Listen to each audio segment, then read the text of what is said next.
Poštovani gledatelji, dobar vam dan i dobrodošli u Federaciju Plus iz emisije Izdvajamo. Publika željno iščekuje posuško ljeto 2018. Za svakoga po nešto, kako ja znam reći, od 1 do 101 godine. I ono što mi je posebno drago da ne poznaje teritorijalne granice. Studenti Građevinskog fakulteta osvojili rekordan broj medalja. Čast je predstavljati ovaj fakultet, naravno onda i sami tim grad i našu državu. To je zaista lijepo priznanje i za mene kako i za fakultet. Turistički potencijal Nišićke visoravni, od bogatstva pećina na izletištu Bijambare do etno sela koji budi uspomene na davna vremena. Mi imamo neke literature da je najkvalitetniji zrak u Evropi nalazi se na Bijambarama. Isključivo zbog visokoekonomskih šuma i dosta toga utiče vjerovatno ove naše prelijepe bijambarske pećine.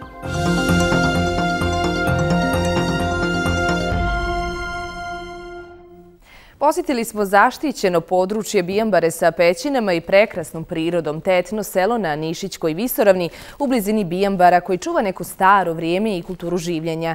Seoska domaćinstva inače privlače sve više turista koji žele probati tradicionalne i autentične bosansko-hercegovačke proizvode te istovremeno uživati u lijepom planinskom okruženju i netaknutoj prirodi.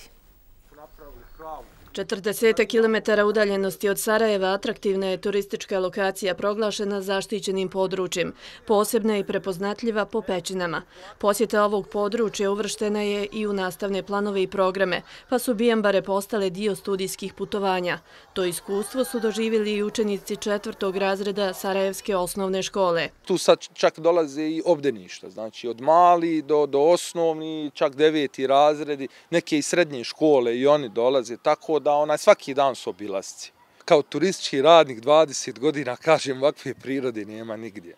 Ko što mi imamo, znači šuma, voda, zelenulo, zrak, svi puno radimo, trebali bi se često skloniti iz grada.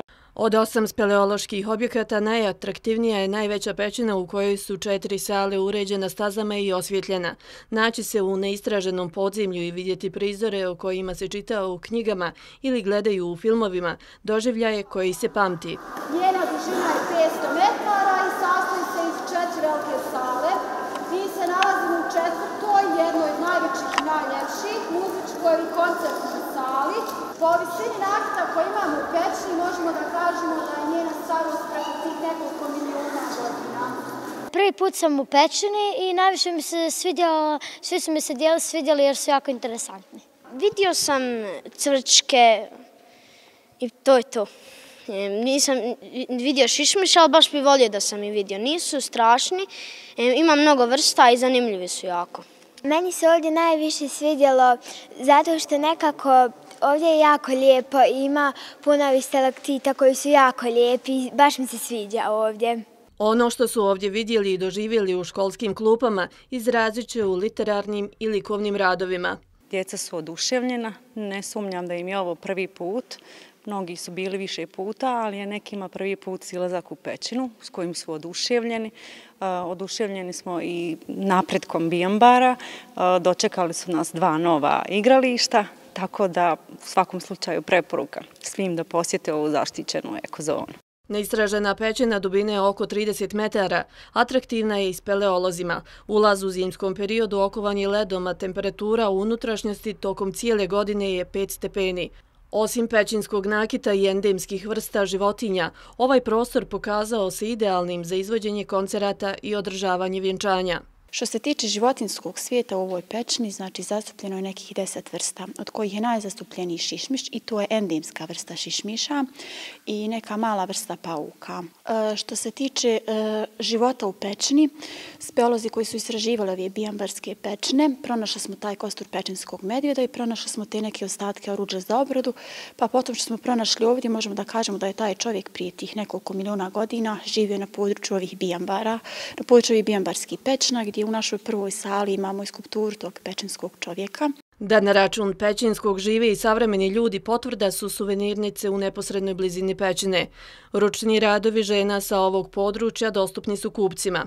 Djeca najviše interesuju magneti, a stranca interesuju rukotvorne, znači pletenje, isključivo ručni rad, vuna, vunica i tako. S obzirom da radimo i filc, s obzirom da radimo dekupaž, tako da imamo to sve. Najvjerojatnije da će možda biti sajam, 1 mjesec, da se malo više žena okupi. Godišnje Bijambare posjeti oko 80.000 posjetilaca. U narednom periodu, osim nastavka istraživanja, planirano je i dalje uređenje pećinske infrastrukture. Na nadmorskoj visini oko 1000 metara atraktivno je i periodično jezero dubine preko 2 metra, nastalo otapanjem snijega.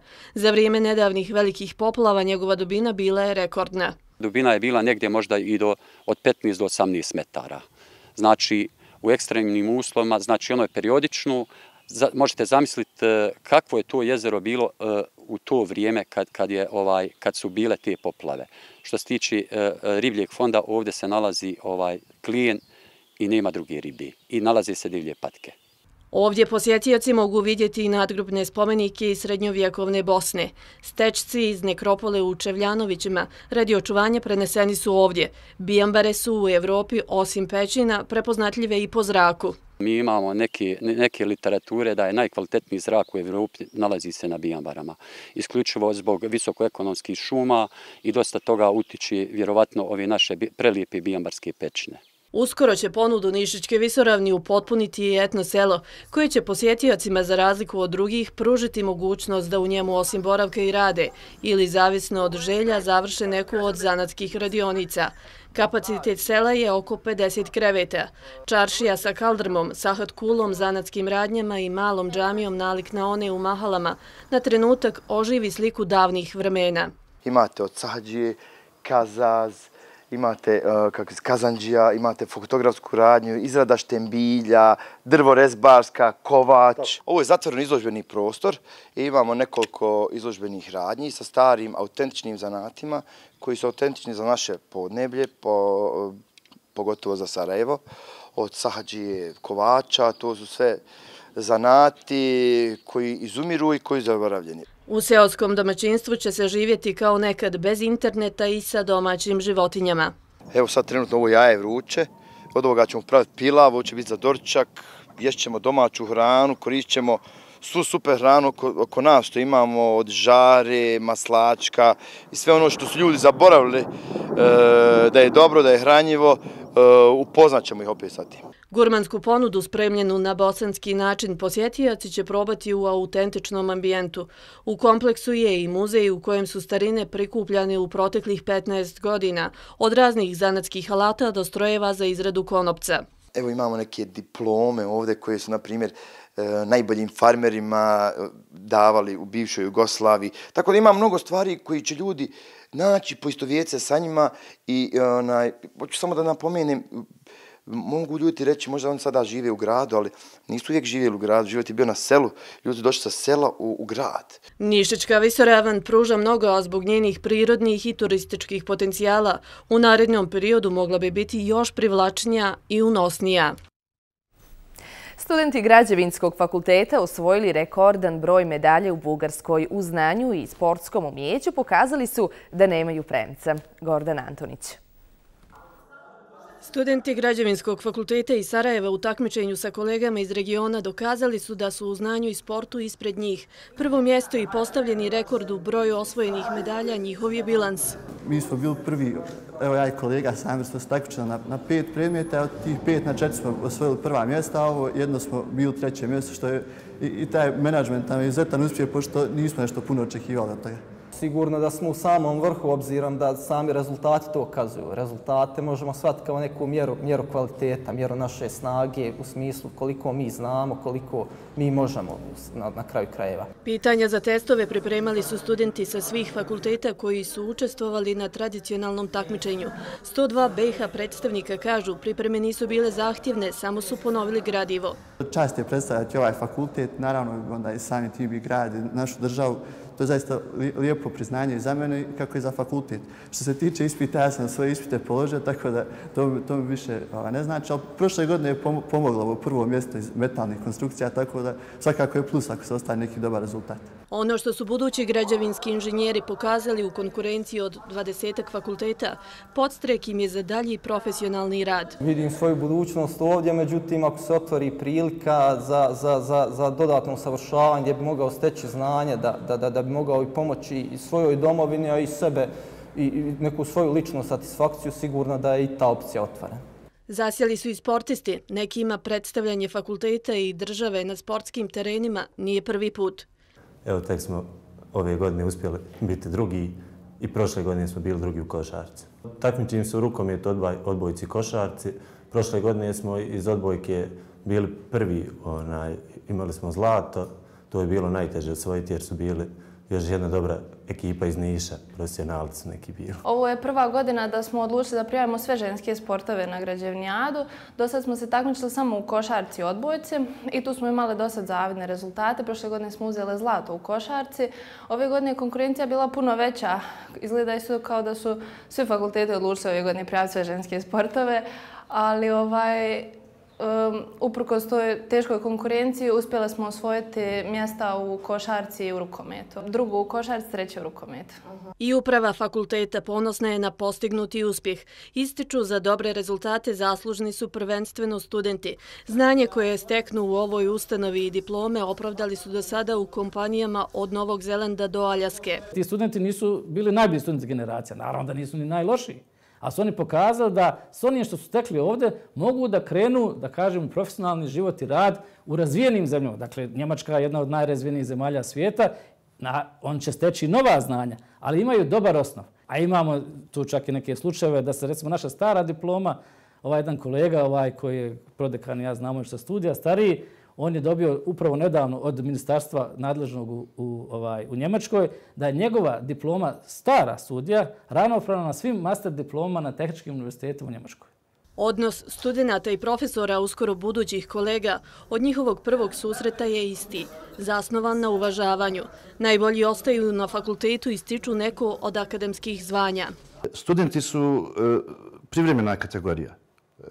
Samir Suljević je sad student. Za 2 mjeseca će biti profesor. I šta sad će on promijeniti? Sad će on biti protiv studenta. Mislim, mi smo svi tu profesori i studenti.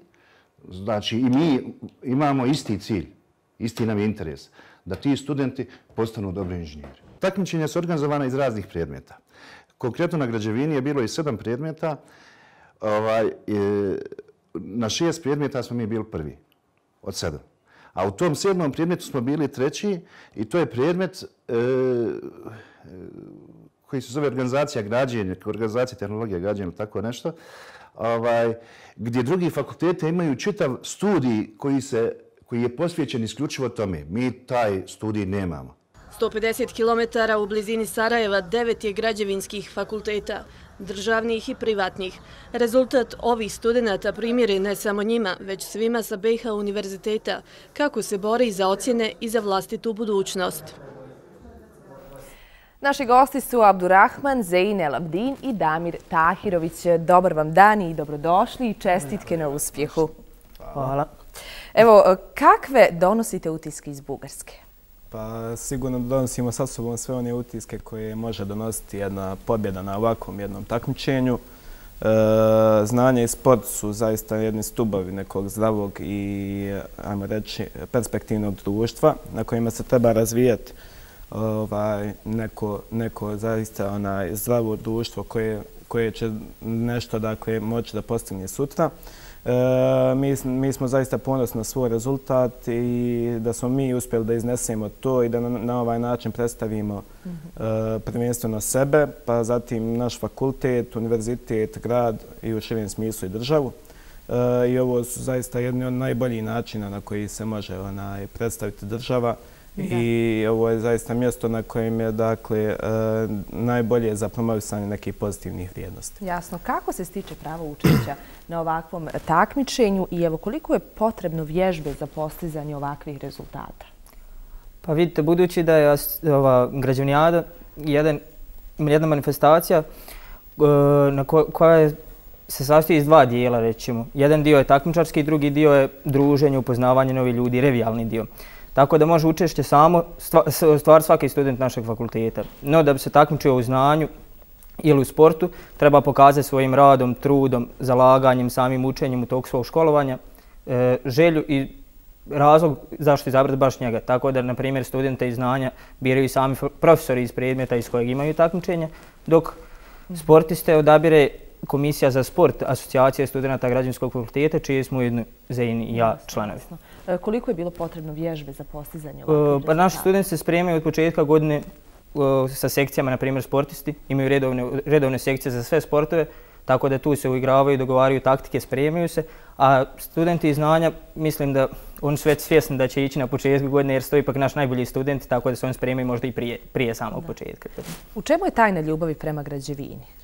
Pazite, ja kao student geodezije, koji je u stvari odsjek na Građevinskom fakultetu u Sarajevu, mogu da pričam malo više o čemu je tajna ljubav prema geodeziji, a u stvari u svemu tome, u studiranju na našem fakultetu je tajna u tome da je to jedan veliki izazov i zaista, dakle, recimo geodezija je jedna interdisciplinarna naučna disciplina. Kako ste se odlučili za geodeziju? Zašto geodezija? Pa pazite, mnoge su mogućnosti koje nudi geodezija sa svojim, dakle ona je, kao što sam rekao, interdisciplinarna, ima od najjednostavnijih inženjersko-tehničkih zadataka do nekih naučnih zadataka, dakle satelitske navigacije, satelitskih sistema, svemirskih tehnika, daljinskih istraživanja, informacionalnih tehnologija i tako dalje.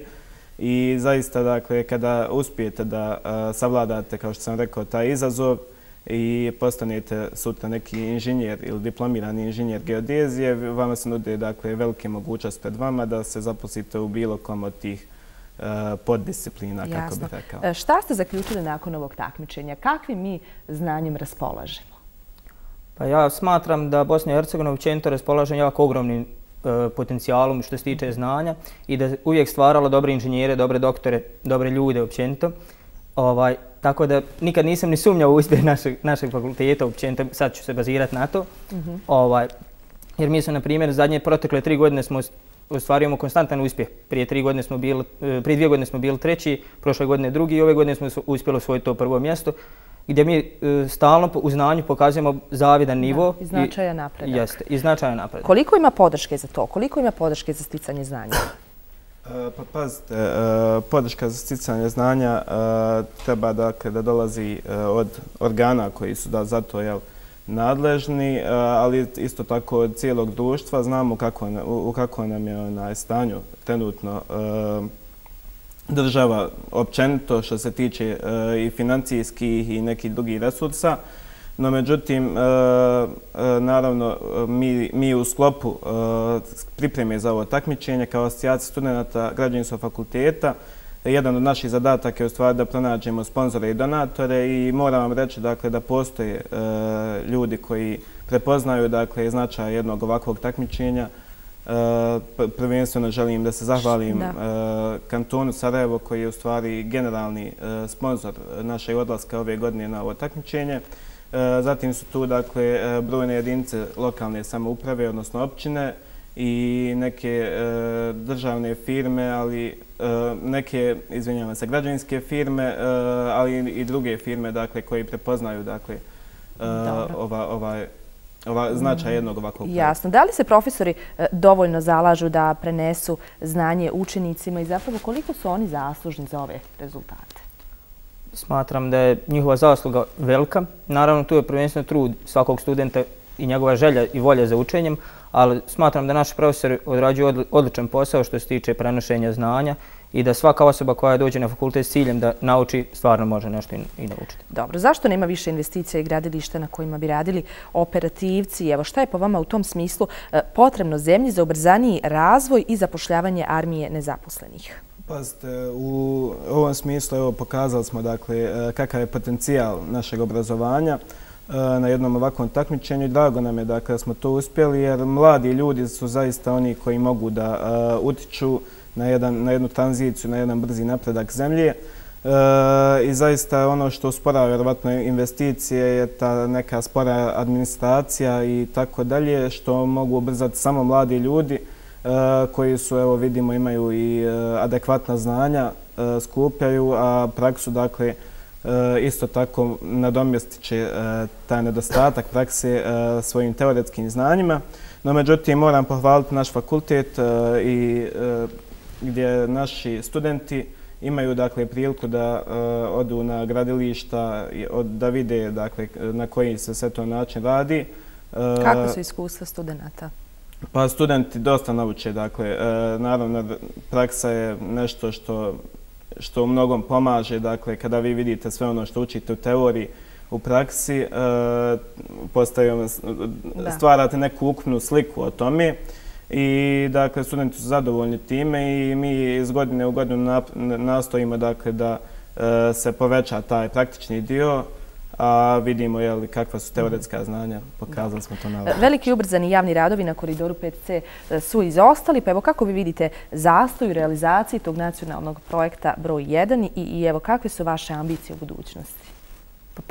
Puno je bilo polemike oko samog tog zastoja i stvarni razlog ja vjerovatno ne znam, ali moje neko mišljenje je da je to sve ukupna slika naše države, politička, financijska situacija u državi da se odrazila i na taj projekat. A smatram da je to jedan ogroman projekat za Bosnu i Hercegovinu i da, na primjer, ja lično kad mi se stvorila prilika da radim tu, pošto tu ima puno grana građevine, puno dijelova građevine na kojim se može usavršavati, na primjer, ja kao student. Jasno. Svaki četvrti od 5 mladih ljudi bez razmišljanja želi napustiti svoju zemlju i to prije svega zbog nezaposlenosti. Pa evo, koliko naši mladi imaju ideja i hrabrosti da istraju u poduhvatima kojima će graditi bosansko-hercegovačku, a ne tuđe ekonomije? Pa vjerujem da nije lako napustiti državu i porodicu, dom i da baš neki velik razlog treba biti da bi se to učinilo. Smatram da je taj razlog postala doslovno egzistencija naša. Da ne možemo naći posao iako smo se trudili, školovali, učili. Ali i dalje mislim da postoje ljudi, na primjer ja, kolega Zein, koji smatramo da naša zemlja može napredovati i da baš mladi ljudi kao mi možemo dovesti zemlju na jedan veći nivo. Slažete li se s ovim, dijelite li mišljenje? Slažem se, apsolutno. Dakle, treba se omogućiti mladim ljudima u državnim firmama, ali i općenito da napreduju, da steknu i nova znanja, ali i u državnim firmama da steknu na osnovu svog truda neki odgovarajući, hajmo reći, plasman, što nije baš najčešći slučaj kod nas u našoj državi. I smatram da je to jedan od problema zbog kojih mladi idu dalje, idu da vide, da traže svoje ja, da vide da negdje dugo napreduju i da postignu nešto nakon svog ovog učenja. Jasno. Hvala vam mnogo na gostovanju. Hvala vam. Molim lijepo. Najavljujemo još jedno posuško ljeto, do sada najbogatije sadržajima. Očekuje se više od 60.000 posjetilaca na ukupno 36 događaja u okviru manifestacije koju publika željno iščekuje svake godine. Posušje će tako i ove godine biti kulturni centar Hercegovine, a neće nedostajati ni sporta i zabave.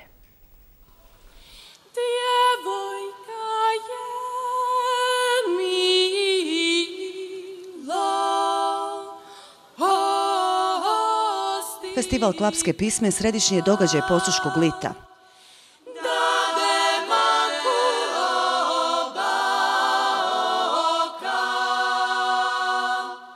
Rekordan broj prijava i velika zainteresiranost publike ovogodišnji festival produžili su na 3 večeri.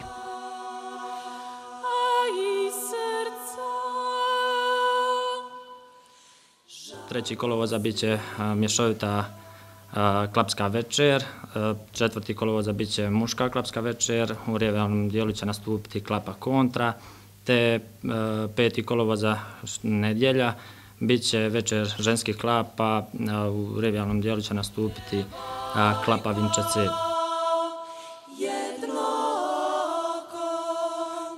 Vrhunac manifestacije predviđen je za mjesec kolovoz kada su na rasporedu i 5. jubilarni festival klapske pjesme, kada imamo koncert Divljih jagoda i tribut benda Bijelog dugmeta. Osim toga biti će i ponovno hrvatska smotra izvornog folklora Silo na ognjištu, zatim bend, poznati posuški bendovi Posušje live, te svakako uvijek spektakularne igre bez granica. Cijelokupni program Posuškog lita nikad bogatiji. Ukupno 36 događaja privući će više od 60.000 posjetitelja. Za svakoga po nešto, kako ja znam reći, od 1 do 101 godine. I ono što mi je posebno drago da ne poznaje teritorijalne granice. Posebno nam je drago kad nam dođu gosti iz susjednih općina, iz Republike Hrvatske i iz drugih udaljenih država ili gradova ili općina. Sljedeća 3 mjeseca gradski trg i kinodvorana bit će prepuni. Svake godine se prisjetimo nekog od poznatih, priznatih poslušana. Ove godine to je naš pokojni Bruno Bago Brus, koji je naš slikar, bio umjetnik. On je naime autor našeg grba općine, našeg prelijepog, jednog od najljepših grbova, mogu to slobodno reći, grba općine Posušje i zastave općine Posušje. Najmlađu publiku čekaju i najmlađi performeri. To su polaznici glazbenog vrtića Posušje. Oni su ove godine za vas pripremili glazbeno-scensku priču Crvenkapica u glazbenoj šumi. Dakle, svima poznata Crvenkapica ovaj put nije u običnoj šumi, nego ide kroz glazbenu šumu u posjetu svoje baki. Jedna od sadržajno najvećih kulturnih manifestacija u državi Posušje će pretvoriti u pozornicu, a bolje promocije od toga nema. Okončan je History Fest koji je u Sarajevu okupio stručnjake iz svijeta. Bio je posvećen velikim historijskim godišnjicama koje se obilježavaju ove godine, poput 140. godišnjice Berlinskog ugovora, 100. godišnjice kraja Prvog svjetskog rata i stvaranja prve jugoslovenske države i 50 godina od studentske pobune 1968. godine. Učesnici su te davne događaje iz prošlosti nastojali približiti javnosti i objasniti kontekste u kojima su se odvijali. Festival je završen predstavljanjem knjiga objavljenih u izdanju domaćina manifestacije, Udruženja za modernu historiju te obilaskom Zemaljskog muzeja Bosne i Hercegovine. Bilo je jako puno mladog svijeta, to je zanimljivo, bilo je jako puno studenata i opet ne samo studenata istorije. To zapravo pokazuje da ovaj History Fest ima znatno šire značenje i znatno širi domet od nekog uskog kruga istoričara ili te male historijske zajednice. Sve je više mladih koji privlače izazov da pokažu vještine u borilačkim sportovima. Naš Alem Dedić bio je sa takmičarkama koji su najuspješnije u seniorskoj konkurenciji. Klub borilačkih sportova Favoriti iz Bihaća ima članice koje su svojim dostignućima izborile mjesto među najboljim takmičarima za prošlu godinu. Mi se bavimo isključivo tvrdim disciplinama u kickboksingu, to jest low kick i K1 discipline, to su ringovne discipline tvrde gdje je dozvoljen puni kontakt. I mogu slobodno reći da u ovih 6 godina smo rasadnik talenata. Koliko talentirane i neustrašive borce ovaj klub ima, dokazuje i činjenica da su pozvani u kickboksing reprezentaciju Bosne i Hercegovine. Ovo mi je godina prva koja sam nastupila u seniorskoj konkurenciji. Osvajač sam državnog prvenstva K1 i low kick.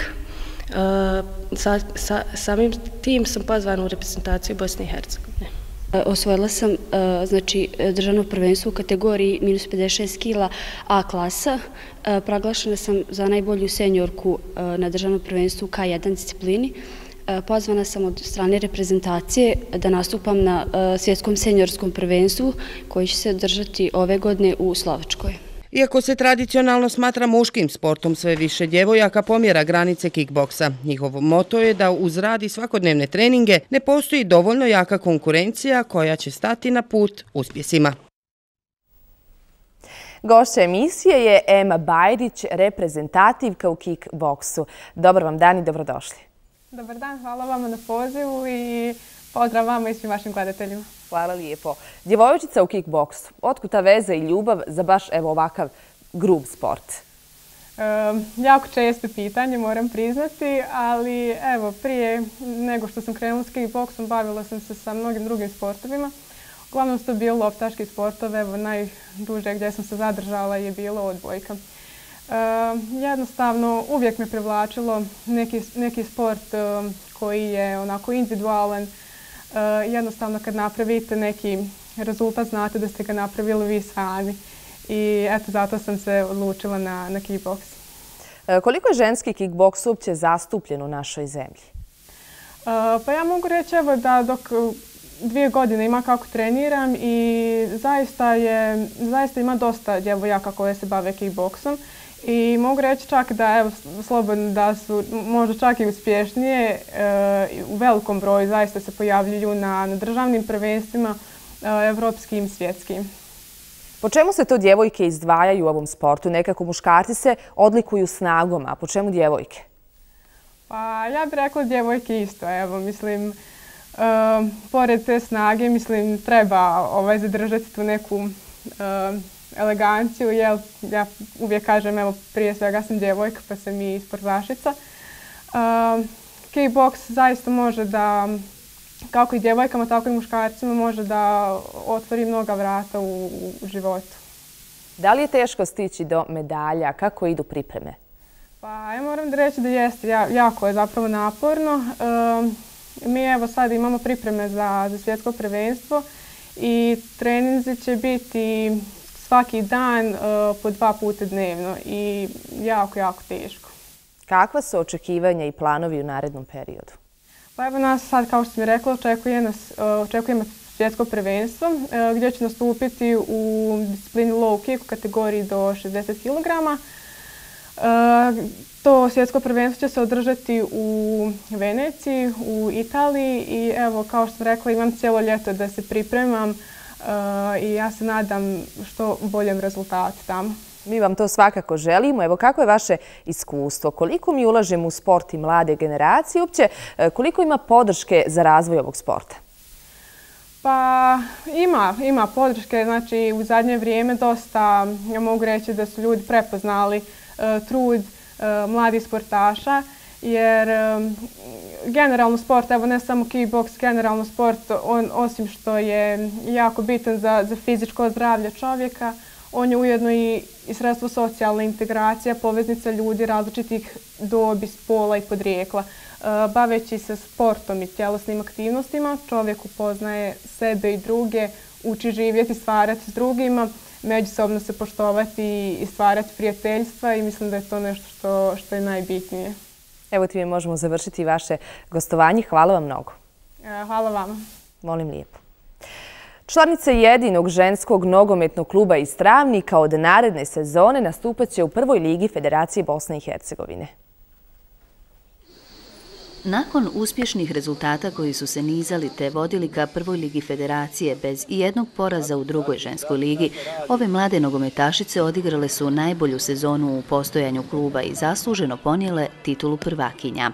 Ogromna ljubav prema ovom klubu, zajedništvo, zalaganje i veliki napori njegove uprave s ponosom ističu rezultirali su završetkom sezone na prvom mjestu, uz 46 datih i samo 4 primljena gola, od kojih niti jedan na domaćem terenu.